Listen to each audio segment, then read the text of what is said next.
तो अगर आप एक बिजनेसमैन हैं और आप देख रहे हैं कि आपको कोई फंड्स मिल जाए जिससे कि आप अपने बिजनेस को बड़ा कर सकें, कोई मशीन लेनी है, कोई वर्किंग कैपिटल की रिक्वायरमेंट है, ओवरड्राफ्ट लिमिट की रिक्वायरमेंट है, तो आज का वीडियो आपके लिए है। तो आज इस वीडियो में हम बात करने वाले हैं कि आप बिजनेस क्या होता है, ओवरड्राफ्ट लिमिट क्या होती है, कौन कौन से बैंक, कौन कौन सी एनबीएफसी मार्केट में अवेलेबल है आपको लोन देने के लिए या आपको ओवरड्राफ्ट लिमिट देने के लिए।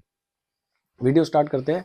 सबसे पहले सभी से रिक्वेस्ट करूंगा कि आप चैनल को सब्सक्राइब जरूर कर दें, क्योंकि इस चैनल पे हम सिर्फ लोन एंड फाइनेंसेस की बातें नहीं करते, हम आपको लोन करा के देते हैं। तो वीडियो पे वापस आते हैं। सबसे पहले ये समझते हैं कि बिजनेस लोन क्या होता है, या बिजनेस लोन के लोन को हम टर्म लोन भी बोलते हैं, या बिजनेस लोन या टर्म लोन क्या होता है। तो बिजनेस लोन या टर्म लोन दोनों का सिंपल सा मतलब ये होता है कि मान लीजिए बैंक ने आपको एक लोन दिया और उसकी एक फिक्स ईएमआई बना दी। उसकी एक फिक्स ईएमआई आप 36 महीने, 48 महीने, 12 महीने, 24 महीने, जिस भी अरेंजमेंट में बैंक ने आपको लोन दिया है, उस अरेंजमेंट में आपने ईएमआई पे करी और आपका लोन कंप्लीट हो गया।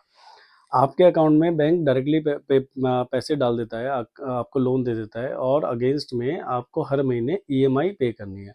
फिक्स ईएमआई फिक्स डेट पे आपके अकाउंट से एक फिक्स टेन्योर के लिए आपके अकाउंट से कटती है, और वो लोन उस टेन्योर के बाद कंप्लीट हो जाता है।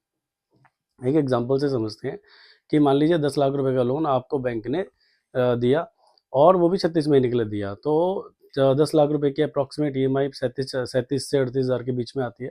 तो 37 से 38 हज़ार 2 तारीख को, 3 तारीख को, जो भी बैंक की ईएमआई है, हम एग्जांपल में 2 तारीख मान लेते हैं, तो 37 हज़ार से 38 हज़ार के जो भी एक अमाउंट है, 37 हज़ार मान लेते हैं। तो 37 हज़ार रुपये आपके अकाउंट से 2 तारीख को हर महीने कटेंगे, 36 महीने के लिए कटेंगे। उसके बाद आपका लोन जीरो हो जाएगा, लोन खत्म हो जाएगा। ये होता है हमारा लोन। अब बात करते हैं ओवरड्राफ्ट लिमिट की। तो ओवरड्राफ्ट लिमिट क्या होती है? तो ओवरड्राफ्ट लिमिट का सिंपल सा मतलब ये होता है कि आपने जो पैसा जितने दिन के लिए यूज़ करा उस पे इंटरेस्ट लगेगा। अगर पैसा आपने यूज़ नहीं किया तो उस पे इंटरेस्ट नहीं लगेगा। तो उसका क्या मतलब है?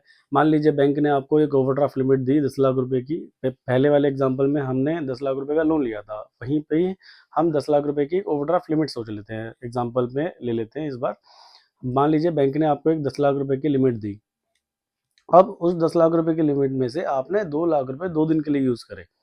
तो आपको जो इंटरेस्ट पे करना है वो 2 लाख रुपए पे 2 दिन का पे करना है, ना कि पूरे 10 लाख रुपए की ईएमआई कटेगी। आपका सिर्फ इंटरेस्ट पार्ट कटेगा।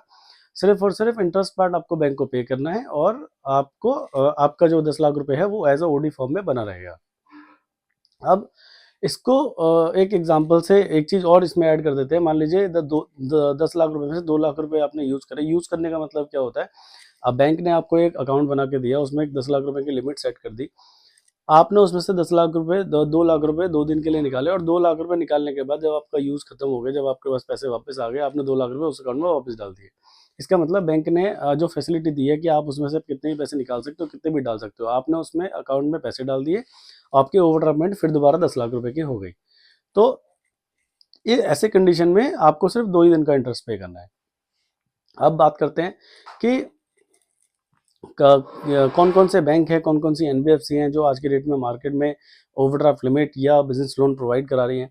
तो अगर हम बात करें कि अगर हम बात करें बैंकों की, तो बैंकों में HDFC, Axis, ICIC, Kotak, Deutsche, Standard Chartered, ये सारे के सारे बैंक आपको इजीली बिजनेस लोन प्रोवाइड करा रहे हैं। अगर हम ओवरड्राफ्ट लिमिट की बात करें, तो overdraft limit Tata, Bajaj, Chola, Poonawalla, HDFC bank, ICIC bank और एक्सिस बैंक, ये सारे के सारे बैंक आपको ओवरड्राफ्ट लिमिट भी प्रोवाइड करा रहे हैं। अब बात करते हैं कि क्या क्या डॉक्यूमेंट्स रिक्वायर्ड होते हैं और क्या क्या चीज़ें देख के बैंक आपको लोन देता है। तो अगर हम ये, क्योंकि अनसिक्योर्ड लोन है, अनसिक्योर्ड लोन में आपसे कोई मकान, दुकान, घर, गाड़ी, प्रॉपर्टी, कोई तो चीज़ रखी नहीं जाएगी। कुछ भी चीज़ आपसे कोई बैंक मॉर्गेज नहीं रखेगा। आपको जो 3 चीज़ें देख के बैंक लोन देगा, उसमें से 3 चीज़ें हैं: आपकी टर्नओवर, आपका सिबिल, आपकी बैंक स्टेटमेंट। तीनों को एक-एक करके बताता हूँ कि सिबिल का मतलब, सिबिल सबसे पहले आपका देखा जाएगा कि सिबिल स्कोर कितना है। सिबिल का मतलब क्या होता है कि जो लोन आपने आज तक लिए, जो पहले आपने लोन चलाए, वो आपने कैसे चलाया। अगर आपका सिबिल 750 से अबव है या 750 है, इसका मतलब ये है कि आपने जो लोन लिए वो आपने बढ़िया चलाए, कहीं कोई दिक्कत नहीं हुई, कहीं कोई प्रॉब्लम नहीं हुई। अब अगर मान लीजिए आपका सिबिल 700 से 750 के बीच में है, इसका मतलब ये है कि आपने कहीं न कहीं कोई ना कोई छोटी-मोटी दिक्कत कर रखी है, बट वो रिज़ॉल्व हो गई है, अब आपका सिबिल बढ़ रहा है। अब तीसरी बात करते हैं कि आपका सिबिल अगर 700 से भी कम है, और जितना कम है, इसका मतलब ये है कि आपके सिबिल में कहीं न कहीं दिक्कत है, आपको इसको रेक्टिफ़ाई कराना पड़ेगा। अगर आप इसको रेक्टिफ़ाई नहीं कराओगे तो आपको इन फ्यूचर लोन नहीं मिलेगा। तो अगर आपका सिबिल ख़राब है, अगर आपके सिबिल में कोई इश्यू है तो आप हमें स्क्रीन पे दिए नंबरों पे कॉल कर सकते हो। हम आपको हेल्प करते हैं सिबिल ठीक करने में। अब बात करते हैं कि मान जो सेकंड पॉइंट है जिसको देख के बैंक लोन देता है वो आपकी टर्नओवर। तो टर्नओवर का सिंपल सा मतलब है कि आपकी जीएसटी 3B पे कितनी टर्नओवर है। तो जीएसटी 3B का मतलब जो टर्नओवर जो सेल आप गवर्नमेंट को बताते हैं कि भाई मेरी इतनी सेल है और जिस सेल पे आप जीएसटी एसजीएसटी पे करते हैं, सिर्फ वही सेल बैंक अपने लोन के लिए और गवर्नमेंट अपने टैक्स के लिए काउंट कर देती है। आपकी कैश में जो भी सेल है, जो भी परचेज है, वो कहीं कोई उसका लेखा जोखा नहीं होता है। तो अगर आपके पास अगर आप कैश में भी सेल करते हो तो वो सेल नहीं मानी जाएगी, सिर्फ और सिर्फ वही सेल मानी जाएगी जो आप अपने जीएसटी 3B पे दिखाते हैं। तो अब अगला पॉइंट लेते हैं कि आपकी बैंक स्टेटमेंट। तो बैंक स्टेटमेंट का सिंपल सा मतलब है कि आपके बैंक में अब बैंक अकाउंट में कितने रुपए आ रहे हैं, कितने रुपए जा रहे हैं, क्या आपके चेक बाउंसिंग कोई तो नहीं है, कोई ईएमआई बाउंस तो नहीं है। एक-एक करके समझते हैं। मान लीजिए आपके अकाउंट में आपकी टर्नओवर 1 करोड़ रुपए की है जो आपने जीएसटी 3B पे दिखाई है और जीएसटी 3B पे बैंक ये मानता है टर्नओवर का 80% आपके अकाउंट में आना चाहिए। तो 81 लाख रुपए बैंक मानता है कि आपके अकाउंट में आना चाहिए। 20% की उधारी चलती है, 20% की उधारी आप मार्केट में दे सकते हैं। तो अगर आपके अकाउंट में 80 लाख रुपए नहीं आ रहे हैं तो इसका मतलब कहीं न कहीं दिक्कत है आपके बिज़नेस में, या तो आपके डेटर्स हाई हैं या आपके क्रेडिटर्स हाई हैं।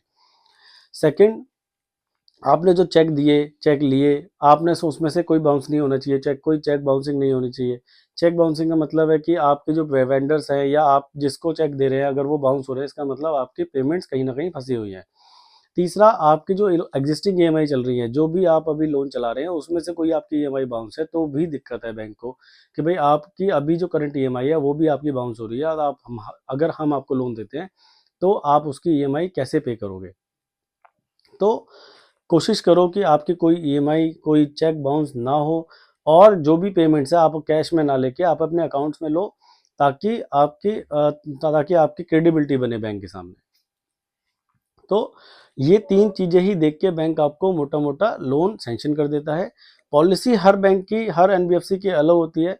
हर बैंक, हर एनबीएफसी हर सारे कस्टमर्स को लोन नहीं करता। कोई कस्टमर किसी एनबीएफसी को फिट करता है, कोई कस्टमर किसी एनबीएफसी को फिट करता है या बैंक को फिट करता है। बट ओवरऑल ये 3 चीज़ें ही देखी जाती हैं। अब बात करते हैं कि मान लीजिए जब अगर आपको लोन की रिक्वायरमेंट है तो हम क्या करते हैं, आप हमें स्क्रीन पे दिए नंबरों पे कॉल करते हो, हम आपसे डॉक्यूमेंट मंगाते हैं। डॉक्यूमेंट मंगा के आपकी फाइल को पूरा ऑब्जर्व करते हैं। तो ऑब्जर्व करने का सिंपल सा मतलब ये है कि जब आप हमें कॉल करते हैं तो हम पूरा देखते हैं कि भाई आपकी क्या लोन चल रहे हैं, क्या ईएमआई चल रही है, कितने नंबर ऑफ लोन चल रहे हैं, क्या आपकी टर्नओवर है, कोई ईएमआई बाउंस तो नहीं है, कोई चेक बाउंस तो नहीं है, या आपकी फाइल किस बैंक में लग सकती है, किस बैंक में लग के अप्रूवल होने के चांसेस सबसे ज़्यादा है। क्योंकि हमें सारे बैंकों के एक आइडिया है कि भाई हाँ, ये फाइल इस बैंक में हो जाएगी, तो हम आपकी फाइल उसी बैंक में आपकी फॉरवर्ड करते हैं जहाँ पे आपके अप्रूवल होने के चांसेस 80 से 90% बढ़ जाते हैं, जिससे कि आपके सिबिल पे इम्पैक्ट कम आता है। तो अगर आपको लोन की रिक्वायरमेंट है तो आप स्क्रीन पे दिए नंबरों पे हमें कॉल कर सकते हो। हम ओवरड्राफ्ट लिमिट और बिजनेस लोन दोनों कराने में आपकी हेल्प करते हैं और आपको हेल्प करते हैं समझाने में भी कि ओवरड्राफ्ट लिमिट क्या होती है और लोन क्या होता है। तो पैन इंडिया हमारी सर्विस अवेलेबल है। आप दिल्ली से हो, मुंबई से हो, चेन्नई से हो, कोलकाता से हो, हरियाणा से हो, राजस्थान से हो, उत्तर प्रदेश से हो, मध्य प्रदेश से हो या महाराष्ट्र से हो, आप किसी भी ज़िले, किसी भी जगह से हैं, आप हमें कॉल कर सकते हैं। हम आपको लोन आपकी लोकेशन से नियरेस्ट जो भी ब्रांच है या नियरेस्ट जो भी आपके एनबीएफसी की ब्रांच है, वहीं से लोन होगा। पैन इंडिया डिजिटल प्रोसेस है। आपको कहीं जाने की ज़रूरत नहीं है, कहीं आने की ज़रूरत नहीं है। तो बहुत-बहुत धन्यवाद। कल इसी चैनल पे दोबारा एक नए बैंक, एक नई एनबीएफसी के साथ दोबारा मिलते हैं।